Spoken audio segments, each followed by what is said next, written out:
चलिए स्टूडेंट, आज हम लोग पढ़ते हैं पादपों में द्विनिषेचन या त्रिसंलयन। तो पादपों में निषेचन तो पिछले वीडियो में आपको बता दिया गया है। अब हम लोग पढ़ेंगे द्विनिषेचन क्या होता है। निषेचन तो होता ही है, लेकिन द्विनिषेचन भी होता है, यानी कि 2 बार निषेचन होता है। तो द्विनिषेचन तो पादपों में होता ही है, लेकिन किस पादप में होता है ये भी समझेंगे। ध्यान दीजिएगा। लिखा गया है, आवृतबीजी भ्रूणकोश में एक नर युग्मक अंड कोशिका से संयोजन करके द्विगुणित यानी कि टूयन युग्मनज का निर्माण करता है। तो निषेचन में हम लोग पढ़े थे कि नर और मादा के मिलने से निषेचन क्रिया संपन्न हो जाता है, और वो n की संख्या में होता है, और दोनों मिलता है तो 2n की संख्या यानी कि जाइगोट का निर्माण यानी कि युग्मनज का निर्माण कर देता है। इसी तरह से द्विनिषेचन पढ़ेंगे हम। और द्विनिषेचन किसमें संभव होता है?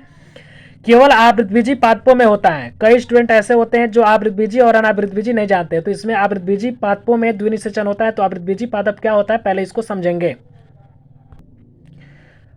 आवृतबीजी पादप वे पादप होते हैं जिसमें जिसमें बीज पाए जाते हैं तथा बीज के ऊपर कवड़ यानी कि खोल पाया जाता है। तो आवृतबीजी पादप वह पादप है जिसमें बीज पाया जाता है और बीज के ऊपर खोल भी पाया जाता है, जिसे हम आवृतबीजी पादप कहते हैं।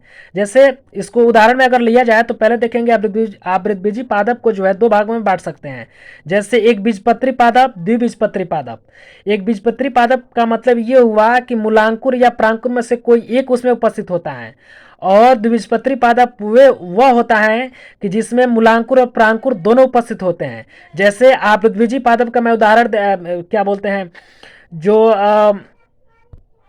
जो एक बीजपत्री पादप है, तो एक बीजपत्री पादप में आ जाएगा जैसे गेहूं, धान, जई, मक्का वगैरह वगैरह वगैरह। इस तरह से जो प्लांट आते हैं ये सारे एक बीजपत्री होते हैं। तो इसमें क्या होते हैं कि मूलांकुर और प्रांकुर मूलांकुर या प्रांकुर में से कोई एक उपस्थित होता है एक बीजपत्री पादप में, और जो द्विबीजपत्री पादप होते हैं उसमें मूलांकुर और प्रांकुर दोनों उपस्थित होते हैं, इसलिए हम उसको द्विबीजपत्री पादप कहते हैं। और द्विबीजपत्री पादप का उदाहरण होता है लिग्यूमिनेसी कुल के प्लांट, और भी कुल आते हैं, लेकिन खास करके हम जानते हैं कि लेग्यूमिनेसी कुल के प्लांट ही आते हैं। अर्थात जो भी दलहन होते हैं जैसे कि अरहर, चना, मटर वगैरह, इसको ऐसे समझेंगे। देखिए, इसको ऐसे समझेंगे जैसे आवृतबीजी पादप हैं, तो आवृतबीजी पादप को 2 भागों में बांटा गया, एक बीजपत्री पादप और द्विबीजपत्री पादप। एक बीजपत्री का उदाहरण है धान, गेहूं, मक्का, जई, और द्विबीजपत्री का उदाहरण है दलहन, यानी कि दाल देने वाले जितने आते हैं, लेगुमिनेसी कुल के प्लांट जितने आते हैं, जैसे चना मटर, और अरहर भी आ जाएगा इसमें। इस तरह से होते हैं। अब कई बच्चे ऐसे होते हैं जो एक बीजपत्री और द्विबीजपत्री नहीं समझ पाते हैं, तो मैं यहाँ पे समझाने की कोशिश कर रहा हूँ क्या होता है। जैसे मान लीजिए ये धान है, हमने धान को बो दिया, इसमें से केवल एक ही पत्र निकलेगा, प्रांकुर निकलेगा। देखिए यहाँ पर प्रांकुर दिखाया गया है, और यहाँ पे मूलांकुर नहीं निकलेगा, यहाँ से जड़ निकल जाएगा और इस तरह से आपका धान तैयार हो जाएगा। उसी तरह से यहाँ पर मान लीजिए चना है या मटर है, इसको चना या मटर समझिए।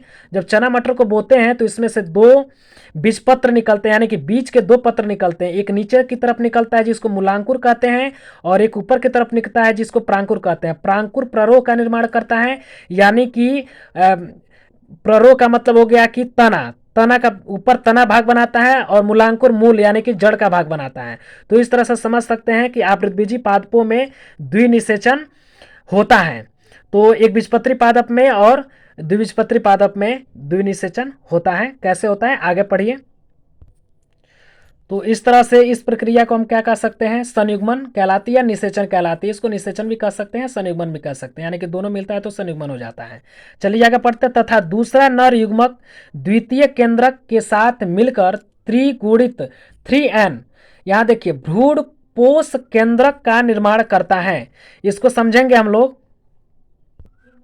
देखिए ये प्राकृ की संरचना, प्राकृ में मैं पिछले वीडियो में बता चुका हूं कि नर 2 युग्मक किसमें उपस्थित होते हैं, एक तो निषेचन करा देता है, और दूसरा क्या करता है, कहाँ जाता है, वहां पे जा करके और देखिए यहाँ पे जो है जा करके और ध्रुवीय केंद्रक यानी कि द्वितीय केंद्रक के साथ मिल जाता है। दो ध्रुवीय केंद्रक पाया जाता है और दोनों आपस में मिल करके एक द्वितीय केंद्रक का निर्माण करते हैं।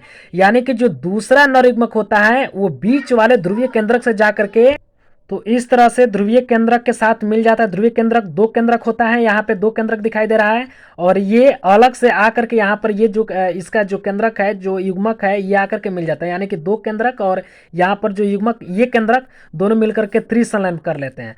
और त्रिसंलयन को ही जब त्रिसंलयन हो जाता है तो दो जो है अंडा से मिलता है, दो अंड द्वितीय केंद्रक से मिल जाता है। तो इस तरह से एक पहले से निषेचन हुआ रहता है और दूसरा ये निषेचन करा देता है। तो यहाँ पे दो निषेचन हो जाते हैं, एक यहाँ हो जाता है और एक यहाँ हो जाता है। तो इस तरह से हम इसको द्विनिषेचन कहते हैं। आगे समझेंगे इसको।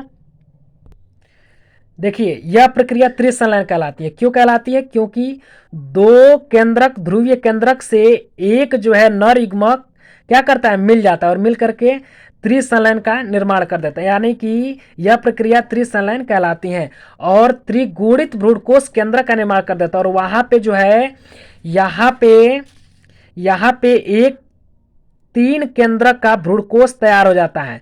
तो एक भ्रूणकोश तो तैयार ही है, पहले से एक तैयार हो जाता है। एक तो होता ही है लेकिन पहले से एक तैयार आता है यहाँ पे, जो मैं पहले वीडियो में बता चुका हूँ। निषेचन जब होता है तो एक केंद्रक एक अंडा से मिल करके निषेचन कर देता है। तो यहाँ पर एक अलग निषेचन हो जाता है और यहाँ पर एक अलग निषेचन होता है, इसलिए यहाँ पे दोनों को मिला करके दो निषेचन तैयार हो जाता है। तो इस तरह से द्विनिषेचन हो जाता है।